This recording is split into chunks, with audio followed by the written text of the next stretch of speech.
अयोध्येतील राम मंदिराचे आतील फोटो समोर, राम मंदिरातील मुख्य मंडप आणि गर्भगृहाचे फोटो माझावर, मंदिराच्या लोकार्पणाची जय्यत तयारी। उपमुख्यमंत्री देवेंद्र फडणवीस यांना जपानच्या कोयासान विद्यापीठाकडून मानद डॉक्टरेटची पदवी प्रदान। मुंबई विद्यापीठाच्या दीक्षांत सभागृहामध्ये सोहळा संपन्न। शेतकऱ्यांच्या प्रश्नांसाठी अमोल कोल्हेंच्या नेतृत्वात आजपासून आक्रोश मोर्चा।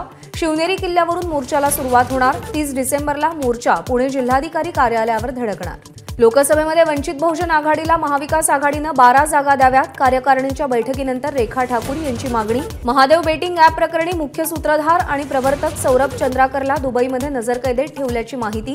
आरोपी चंद्राकरला लवकरच भारतात आणले जाण्याचीही शक्यता।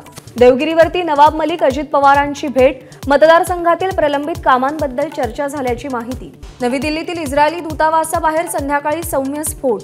घटनास्थळावरती इस्रायली राजदूतांना उद्देशून लिहिलेलं पत्र देखील सुरक्षा यंत्रणांच्या हाती।